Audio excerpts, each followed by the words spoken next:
Well, good afternoon, everyone. We're excited to have with us today our Air Force Chief of Staff, General David Goldfein. General Goldfein is a very busy leader, and we're very happy that he graciously accepted our invitation to come here today to participate in a candid discussion about how the new global threat environment and new future weapons system will drive future Air Force basing decisions and how it will impact our bases around the country. But before we jump into that discussion, I'd like to report on ADC's first ever membership survey. Thank you for those who participated in the survey from around the country. We think it was very interesting.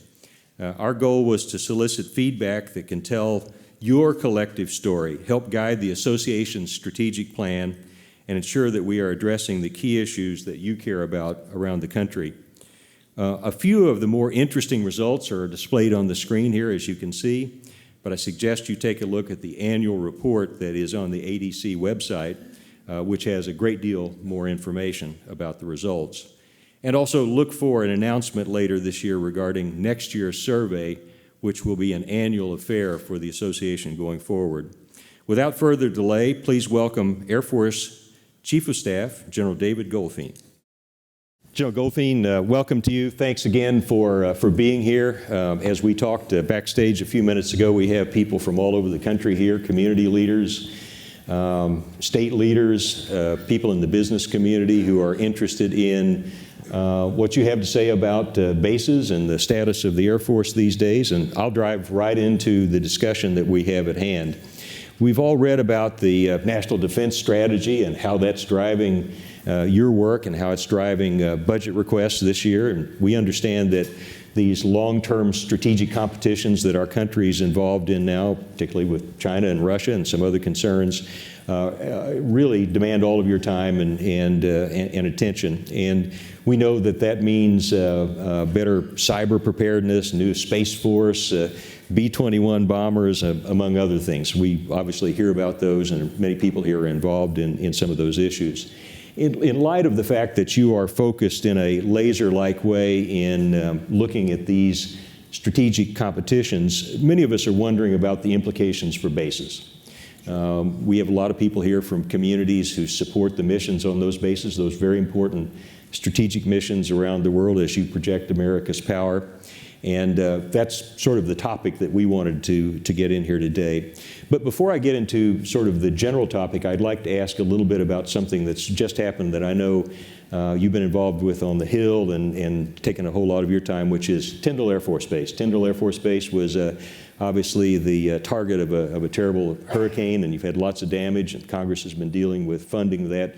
Tell us what's happened at Tyndall, and give us an update. Tell us what the community and the state and others are doing to work together to get that mission platform back for you. Yeah, thanks, Joe, and thanks also to the organization for hosting a really important event. You know, our soldiers, sailor, airmen, Marines, Coast Guardsmen, right? We live in the communities. Our children go to the schools, and the communities embrace us. And so, to everyone here, thanks for taking the time to talk about this really important topic. For Tyndall, recently, President assigned the supplemental relief to rebuild Tyndall and do some of the recovery work that Offutt that we had with the tornadoes that were there. Real big thanks to Congress for working their way through that, because we were cash flowing it. You know, we don't have an insurance company, we have the Congress. And historically, the Congress comes through when we have a Category 4 storm. This one took a little bit longer than usual, but really appreciate them coming through. For Tyndall then, you know, our plan, you know, every challenge you're presented as chief, certainly for our secretary as well, presents an opportunity. There was an opportunity here as we looked at new mission bed down of the F-35, and we're replacing the F-35. And given the president's commitment and the vice president's commitment to rebuild Tyndall, we asked the question, rebuild Tyndall to do what? What's the best what's the best use of the funds that we're given? And so we are going to rebuild it to house the F-35, because the F-35 is a new mission that we're bedding down, and there's an opportunity to make use of the incredible ranges that are there and build Tyndall to be even more resilient in the future. After the storm that hit Tyndall and the storms at Offutt, we'd had some we had some storms that hit Guam. We had some storms that hit Tinker. We sent a team out led by a 3-star general, the Deputy Commander of Air Combat Command, to do a study for us on just how do we make our bases more resilient to weather, given that adverse weather can be like an enemy. It forms quickly, it strikes without notice, and it can be quite lethal. And so from that study came a series of actions that we're taking now to really harden our bases against weather. And so we jumped on the opportunity that Tyndall gave us to go forward. Oh, very good, very good. Let me stay with that thread just a little bit. We know around the country, and we've heard at this particular conference and others in the past, that one of the issues of resilience these days for communities and bases is, as we are in this new information age, cyber threats. Yeah. Cyber threats are a big thing. We've heard, obviously, in the news just recently, Baltimore city government shut down, and we know all kinds of concerns from around the country, and obviously our military has been dealing with that for a long time. How does that affect your operating environment, particularly at your bases? And are there ways that our community and state leaders ought to be helping and making sure that they make your situation the best possible? So I'd say it presents both challenge and opportunity, and probably equal parts. The challenge, of course, is that there are different ways, avenues of attack onto a base. We're a land-based Air Force, and so therefore we project power from our bases.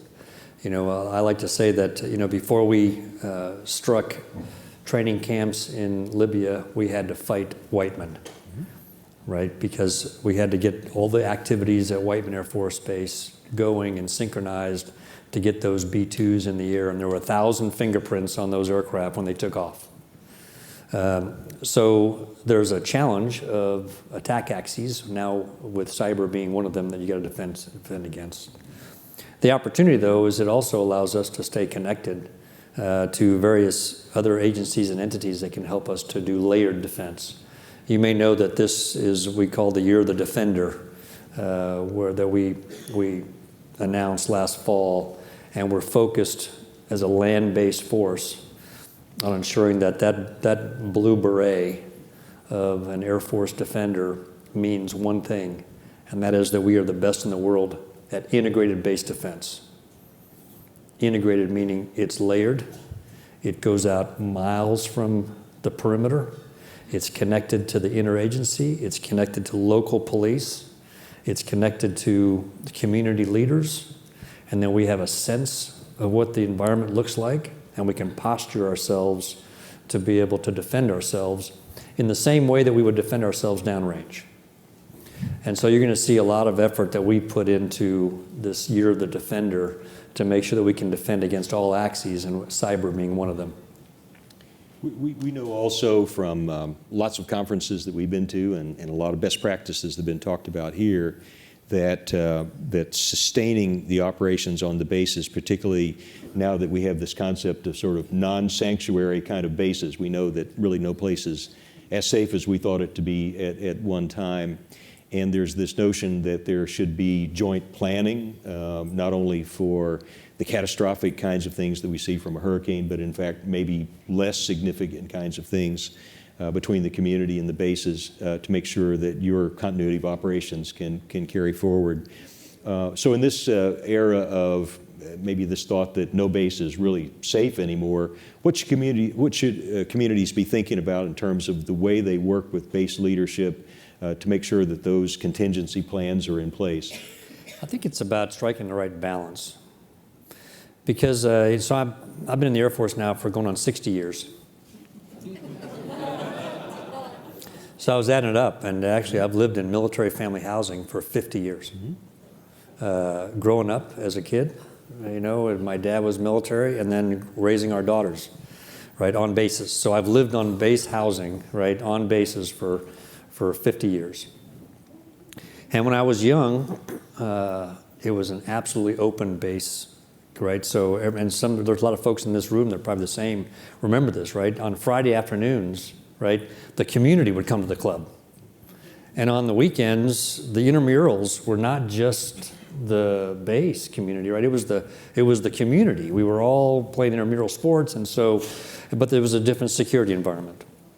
And then 9/11 occurred, and we started having to wall off many ways our communities from our bases, and these are the community's bases, right? We're the United States Air Force. We belong to the Air Force and those that we serve. And so there's a sweet spot that we have to find between walling out the community that we serve and at the same time protecting the critical treasure that's on that base that the nation relies upon. And so from a community standpoint, I think that's a continual dialogue to have with between the base leadership and the community leadership to find creative ways to find that sweet spot. Because either extreme is wrong. Walling out the community that we serve and that we live in is wrong, and allowing anybody on base that can get access and do damage is wrong. So there's a sweet spot that we got to find, and I think that's a continual moving target dialogue that we got to have within the community. I'll stay with that theme just a little bit. So we've heard a lot from Secretary Wilson, as an example, has been working in the direction, or was working before she left, and I know her team is still working in that direction to define what a quality school looks like around an Air Force base, and also on the topic of spousal employment and license reciprocity, two just extraordinarily important issues across the country. Yeah. As you look to support your airmen and families at all your bases. We have a great deal of interest, I think, amongst this organization. You have our attention, by the way, and we'll be focusing on that quite a lot going forward. Give us your thoughts on the extent that states and communities ought to go to call attention to their populations, their leadership, as to the relative importance of putting extra resources, extra attention to making sure that those schools that serve military-connected kids and the employment situation is such that spouses can find employment. Why should we really stretch to make sure that that environment is a welcoming one in every state where there's an Air Force base and other bases as well? Yeah, I'll talk schools first. So the number one quality of life issue for airmen with children is quality of the schools. What they tell me when I travel and I'm out at bases and I'm talking to airmen is they'll say, "Hey, Chief, look, you can deploy me. You can send me to tough locations. You can make me live in your small rural communities. I mean, we tend to build bases where there's great airspace. And great airspace does not always go with large urban environments, right? So we tend to have very often very rural, and airmen say, hey, we're in. But once you start affecting the quality of our children's education, that's when we're going to make difficult decisions. It's why Secretary Wilson and the service secretaries and the chiefs were absolutely behind this. Said, hey, as we make future basing decisions, some of our decisions, we're going to start at some of those high quality of life issues because it's retention. Airmen are not going to stay in the United States Air Force if I'm moving them between school systems that are all over the map. And we've had conversations in some communities that we've gone to, and they've said, hey, look at how far we've come. We are now the number 3 in the state, and we try to emphasize to them. But again, as a guy who's grew up in going from school to school to school, it's not the comparison is not within the state. The comparison is for a family that's moving from Fairfax County to overseas to a community and back, because that's the kids. I mean, I'm a guy who grew up, and I think I've had Texas State history, Alabama history, Florida State history, right?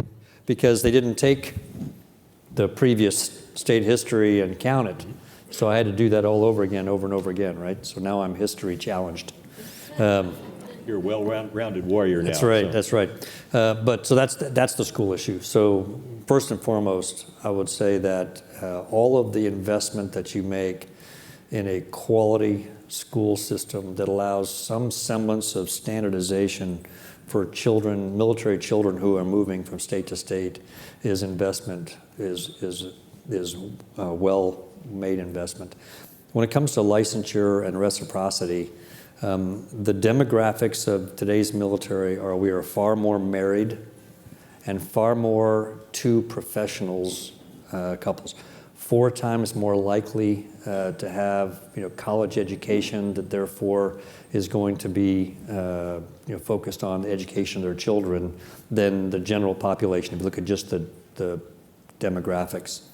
So for a couple, I will tell you that if you look at, for instance, the number of couples that go together for 1 year of professional military education, we are on a significantly downward trend because it's not only about the children in schools and moving them for 1 year and that potential disruption, it's far often more about the fact that the spouse has a job, there's 2 incomes, he's a professional, she's a professional, they don't want to give up both of those, and so they choose to separate and actually do a remote tour on their own. And I'm one that believes that's just not healthy for longevity because you do it too. I mean, my wife and I had several of those, and one of them was for 2 years when I was deployed to the Middle East. That takes a toll on a family. And so the more we can do within the communities to allow to minimize that disruption, to allow a spouse to be able to get, licensure for his or her, profession, again, is really important for us from a retention perspective and for a health of the force.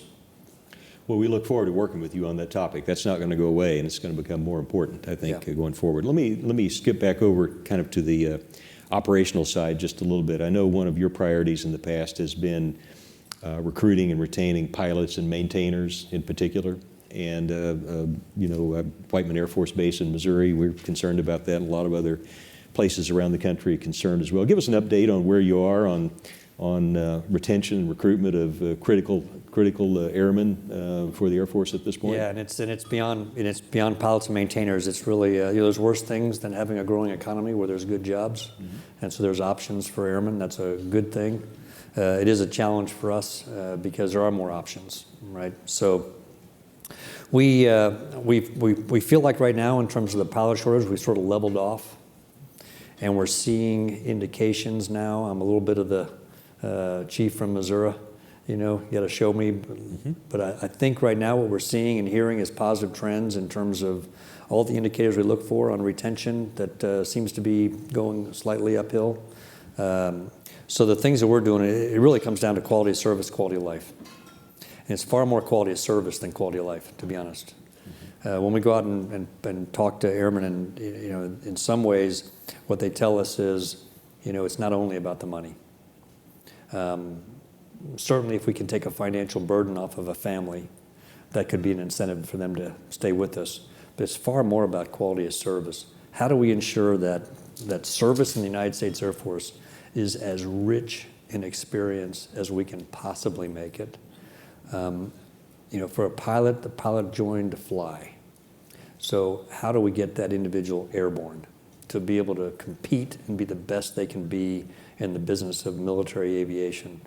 How do we ensure that the organization they're involved in, which for an Air Force is a squadron, is the fundamental fighting formation, how do we make sure that environment, the culture of that unit is inclusive, that they see value in what they're contributing, that they are valued as important members of the organization, that they're led by inspirational and courageous leaders at the squadron level? If we can get those pieces right, it's probably as important as anything else we do to retain not only pilots but maintainers, cyber, intelligence, all those career fields that we need to keep. I'm going to jump around on you just a little bit, kind of back also on the operational side. Some of us have read about a new concept called agile and adaptive exercises, where particularly perhaps fighter units are called upon to deploy to austere locations, to operate from places that they might not want to operate from. Their home base is in some way threatened, and they can't operate from there. Give us some idea of sort of where that's going. I mean, that's something that some of us know just a little bit about. That has implications for the base in the hometown, and I think we just ought to be aware of kind of what some of those plans are as well. So for the past 17 years, we've been fighting in a rather mature setting with established bases, infrastructure, commands established, command and control established, and we rotate airmen into and out of this rather mature campaign in the Middle East, and we've gotten really good at it. And so we have certain muscles that have been in the gym that are really cut, really tight, and in great shape because we've been exercising them routinely. But what I've told commanders and what we're thinking about as we return to our expeditionary roots is if you look at the National Defense Strategy and look at what the expectation is for the Air Force that can fly into a region, so therefore is expected to arrive very quickly and halt enemy activity, there are 5 key tasks that I expect of an expeditionary wing commander that I send into Estonia or Poland or into the Far East. And the first is they've got to establish a base. They've got to defend that base with everything we talked about in the previous question with integrated base defense. They've got to receive follow-on forces. Those forces may not look like what's back home because they could be allied or they're going to be joint. They've got to establish their command and control, both up, down, and sideways, to be able to fight that. And then the last task for them is they've got to be able to fight that base in a contested environment where they're likely to be losing airmen and be cut off from higher headquarters because of potential cyber attacks. If we're going to fight that way forward, we need to train that way in the rear. So a lot of what you're seeing in terms of adaptive basing is looking at those 5 key tasks and ensuring that we're training those in that way back at home so that when we're given the call, that we're ready to go forward very quickly and perform those key tasks, halt enemy activity, and be able to take the fight to the enemy. You know, you've been spending a great deal of your time, and we've seen in the press around the country and a lot of news coming from here in Washington about the U.S. Space Command. Mm-hmm. Space Command, obviously, that domain of space is another one that has, demanded a lot of your attention, a lot of other senior leaders' attention. Tell us a little bit about what the Space Command, a potential Space Force might look like, and implications for our bases. I gather that there's potentially some reorganization that could occur that could affect bases around the country.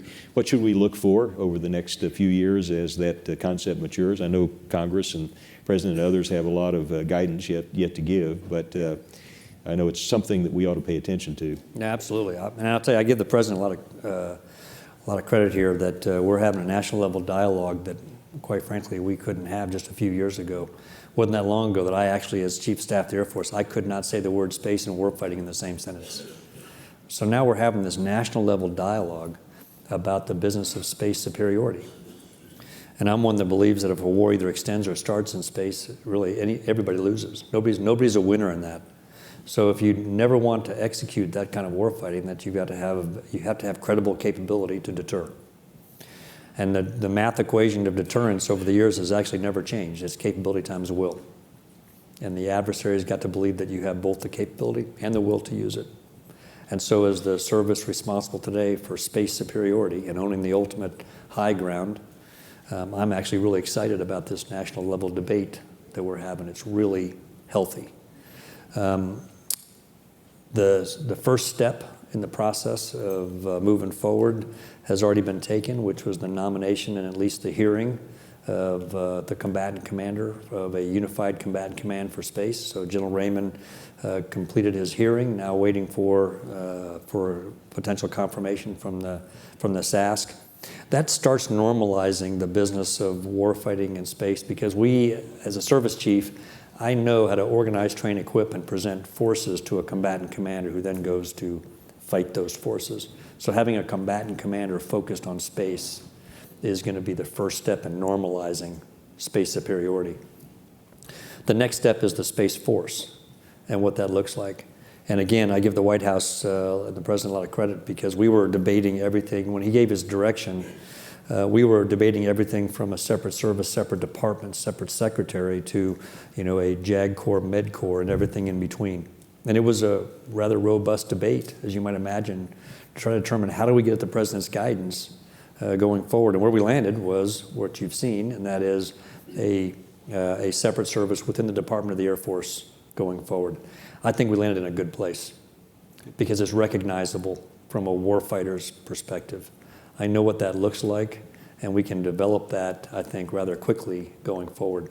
So from a basing process, I would just tell you that the process that we've established for basing, matter of fact, I saw Kathleen Ferguson was in the audience, and member of your board. Colonel Goldfein and Kathleen built the basing process that we currently use still today with minor modifications.